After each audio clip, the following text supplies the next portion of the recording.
I'm going to continue that tape I just did. So maybe you'll put together if you're interested. Anyway, these are just a couple of mind control murders, and they're trying to say they jumped on it real quick that Robin Williams committed suicide and had mental health issues, which is not true. There was mind control used in that, and it's not just to blame it on mental illness when it's a weapon being used, mind control. So that's what you should be talking about, Dr. Drew, not he was saying last night and attributing all this to Robin Williams' death to mental health issues, and it's not. Mind control is a murder weapon that's being used. You can modify behavior with it. You can make people's decisions for them, and they don't even know it. Make them go out and kill, do anything you want to. They're your puppet, and you control their thoughts and everything. You go to a psychiatrist or a doctor, and you tell them that you think you're under mind control, they'll lock you up and start giving you psychotic drugs like this man, James Holmes of Aurora, Colorado. Or look at this man. He's being tortured. Holmes is. This is sick. That's not only, it's not an illness he has, he's being given so-called medication that tortures him. And this is the Sandy Hook Adam Lanza, but he happened to kill himself. And everybody hates his guts when he's a victim. But the 33 shootings here at Virginia Tech in '07, and the young man was from Korea, and he shot himself. Now then, I can keep trying to give background, and I lose time on here, and I don't know if anybody's keeping up with it or not. It's spanned so many years, and I wonder how many people really have been murdered using mind control, because John Wayne was one of them, Duke Wayne. There's a whole list of them. There's a list, by the way.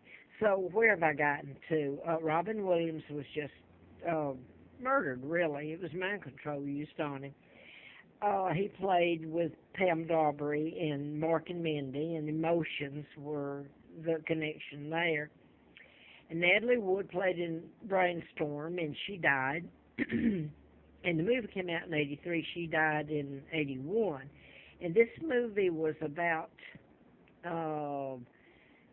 the ability to share each other's emotions, I believe. I couldn't go back. I tried to Google it because I told about this way back then. And Leroy Baca, the sheriff of Los Angeles County, or he was anyway, I don't know if he still is, reopened Natalie Wood's death a couple of years ago. And I'm just going to go ahead. I can't write all this down again. I'm barely living.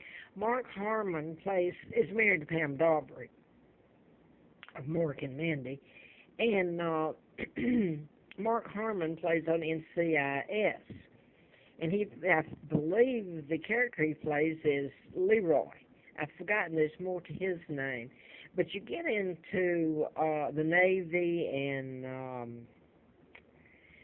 a whole bunch of stuff that nobody wants to hear because they don't think it affects them. But then I'm going to get into Starman, Jeff Bridges.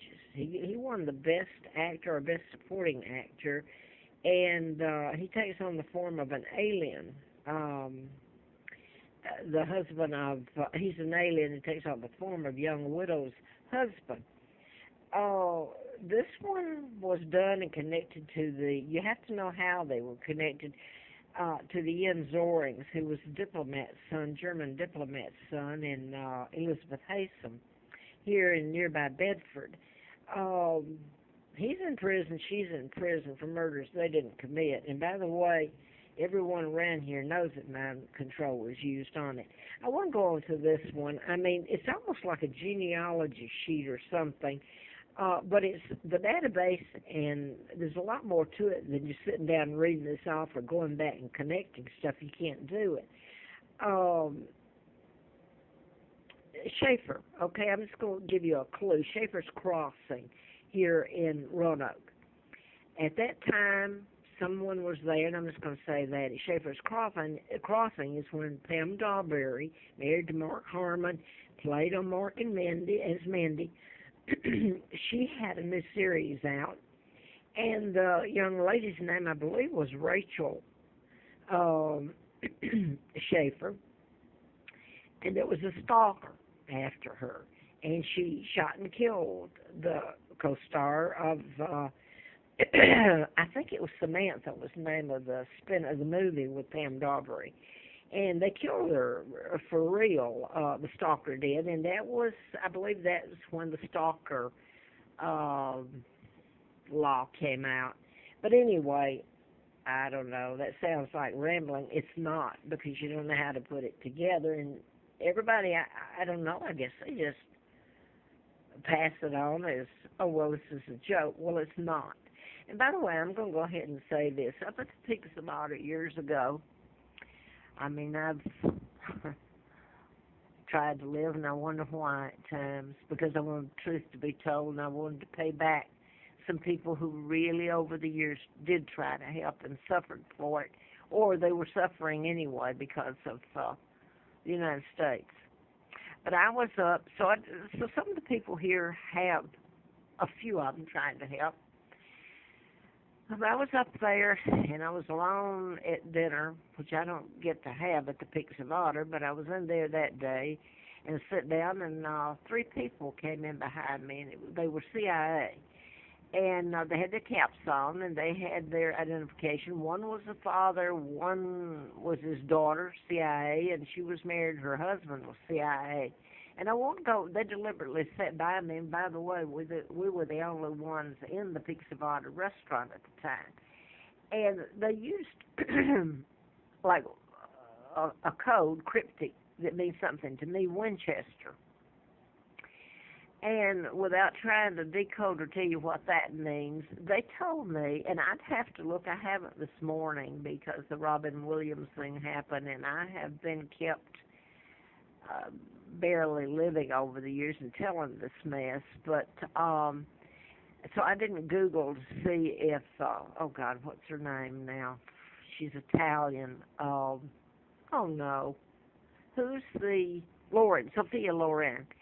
They sat there and told me that this would be over when Sophia Loren died. Now, you may Google it and she's already dead. I don't know. So that would, someone would say, aha, see, you're wrong. So I don't know. I'll have to Google it. And no, I'm not wrong about any of it.